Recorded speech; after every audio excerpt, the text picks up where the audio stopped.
Thank you. Wow, that's very scary in front of great people to speak today. Okay, that was me 15 years ago, actually, a kid trying to draw himself. And that's a package, a milk package. You can see Nestle over there, because I didn't have proper paper to draw.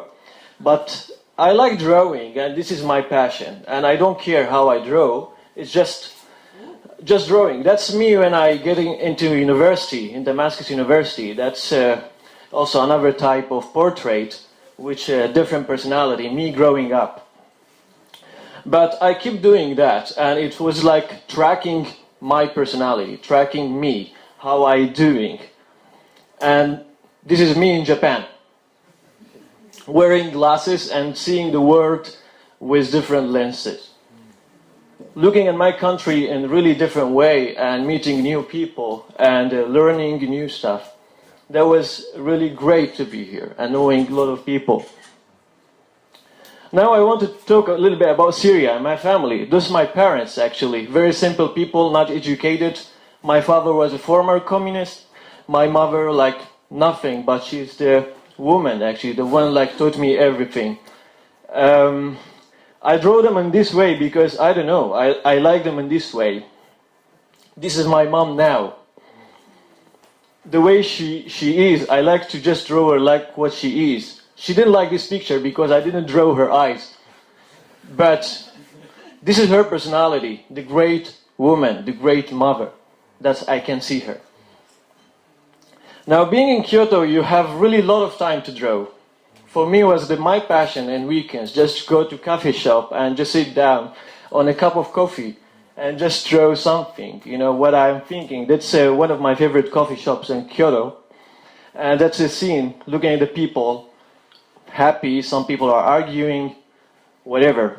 Now, let's speak about Syria. In 2011, people are very angry in Syria.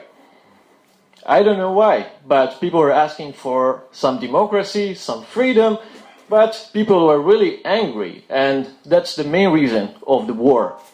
That's the start point. But people like me, we didn't know we have two faces. Who to support? People asking for freedom, the government, so we had our minds split it out, like this picture. That's representing a Syrian citizen. But, unfortunately, in 2013, the war was in the peak, and Syria was destroyed. A city like Aleppo was totally flat, no building. It was really crazy for me because all of that was happening and I was back in Japan. Totally shocked. So I was just drawing. Just drawing. And to make it worse, ironically, Syria became the center of terrorism. And people, innocent people all over the world were being killed in my country. And I was like, seriously, guy, I don't know what's happening. And even not like that. But so after that, people had to leave their home. There is no place, and it is really hard to leave your home. But this is the story about refugees. So people started to flee their homes and go to other countries, and the huge scale of immigration started actually. Going everywhere: Turkey, Jordan, Lebanon, Europe, whatever. Anywhere you can find a shelter. And you can see. So, however, even immigration is not easy, like in such a situation. And such a shame, like all the Arab countries actually surrounded by Syria, like Saudi Arabia and the rich country, they didn't receive even a single Syrian refugee so far. That was such a shame. So people had to cross the sea, the Mediterranean Sea, by thousands just on one rubber boat to go to Europe. Because that was the only safe zone for them. And unfortunately, that's not really perfect way to go.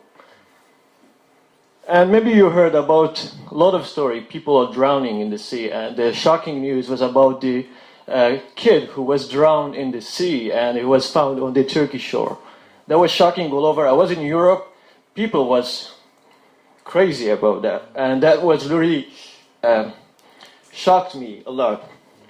Moral story, actually. I lost 2 friends, actually, in one of the trucks. One of the trucks had 72 persons trying to smuggle on the way from Hungary to Germany. And they were kept inside the truck locked, and they were suffocated, and they were dead.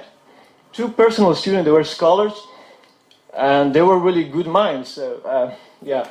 But at the end, I think we are different, but we have something to share like you all. We are different, but we have something to share. And we know that by just trying to speak to each other and communicate.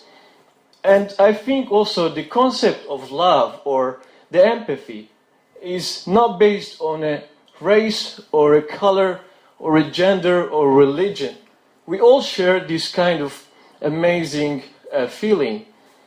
So I think that arguing sometimes or fighting sometimes doesn't make us different. This is a human nature. And I believe we should sometimes argue and fight to know how much we love each other. This is quite normal. But at the end, we have one hope. We have one thing just to do to make a better future. And I think I want to end up with this message to you. Please just have a thought for Syrian refugees. Just that. And thank you. Thank you, PechaKucha. Thank you.